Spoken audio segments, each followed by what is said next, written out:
Peace Valley's Christmas. Ever been to a village with no storms? That's what Peace Valley is like. No storms, no sports, no nothing. If it rains, it is gentle raindrops, and when it snows, it is a gentle little flurry that blankets the town. Every winter, the townsfolk looked forward to a white Christmas.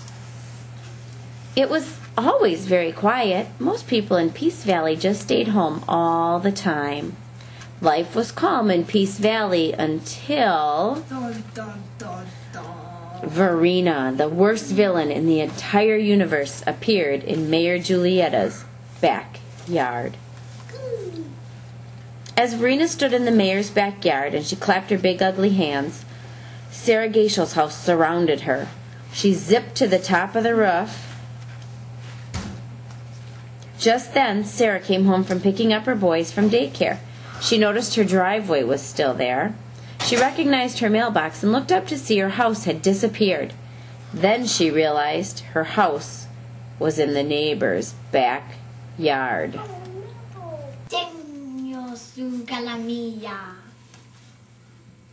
Verena thundered from the rooftop. Then all of a sudden, Peace Valley was surrounded by a thick green wall of electricity. There will be no snow this year. Back at the North Pole, Santa and his reindeer heard the news. Hey, Donner, Santa said in a jolly way. Verena's moved into... Just then, coffee spattered all over. Verena?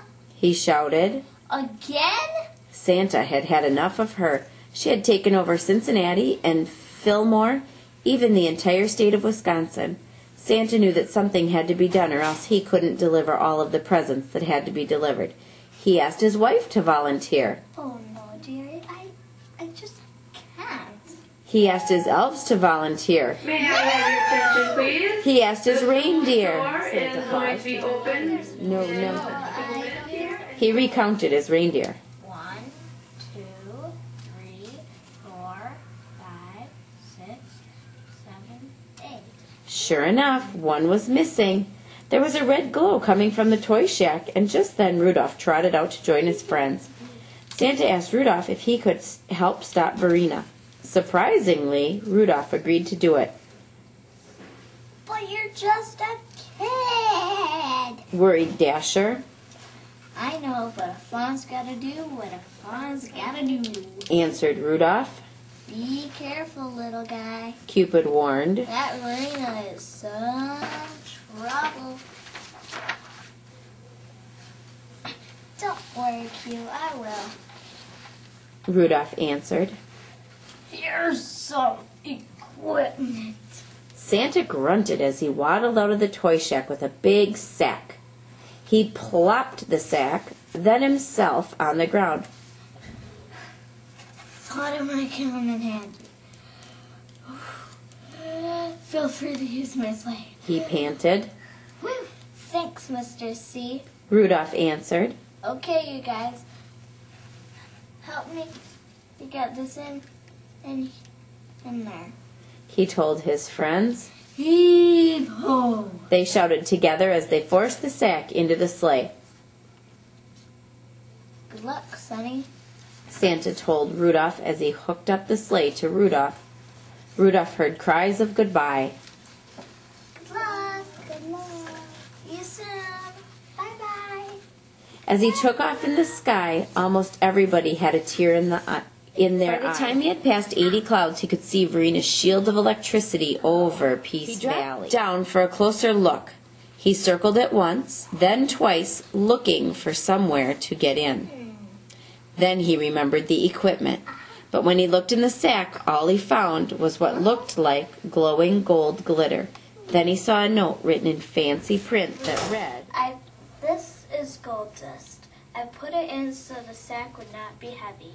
Just wish for equipment and you will have it. SC. Okay, wish for equipment. Okay, got it. he told himself. He took a deep breath and said, I wish I had safe and deep glasses. Just then he was wearing a pair of glasses. Now he could find an entrance to Peace Valley. He said what he was looking for, entrance to Peace Valley. He said why he was looking for it, to get in and stop. Just then, three things happened at once. The safe fine beep glasses vanished. The gold dust turned into yellow dirt, and Rudolph heard a childishly evil laugh. The next thing he knew, Rudolph was diving through the shields of electricity. He didn't care his left antler was missing. He didn't care he had pain bigger than King Kong. All he did care about was the citizens of Peace Valley needed help. When he went inside, he found Cammie and Victor Gayshill playing with Verina's universe controls, thinking they were video games.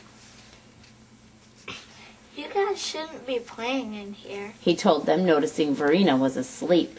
Cammie turned around and nudged her brother. Victor turned around and nearly fainted. You're Rudolph the Red-Nosed. Shh. Rudolph shushed. What's going on? Well, Cammie answered. Mom's got a cold somewhere because that lady took over our house. She's also keeping away the snow, and I'm dying to build a snow dude. And an igloo. Victor added. Got two things to tell you. That lady, as you call it, is Verina, and I think I know how to stop her. Now go find your mother. Rudolph told them. Okay. Victor obeyed dreamily. When Cammie and Victor left, Rudolph found Verina's diary. He flipped through the pages with his antler until he found it. April 16th, 11:11. I finally found my weakness. Candlelight. Perfect, thought Rudolph. His nose had broken when he blasted through the electric wall, so now it was only fire. He silently lit a candle from the coffee table that Verina used for fragrance. She woke up immediately from the heat. You! She yelled at Rudolph. She tried to make a dive for him, but her legs had already vanished. Then she kept disappearing until she was gone. Rudolph had won. The electric wall everywhere vanished, and homes returned to their rightful owners. I got good news and bad news. The good news is there was a miracle in Peace Valley. A blizzard. Cammie built a groovy snow dude. Victor developed a cozy igloo. Sarah recovered from her cold. Rudolph eventually grew back his antler. Now the bad news. Rudolph did not completely destroy Verina. Her head is still lurking around somewhere, looking for another planet to conquer. Beware!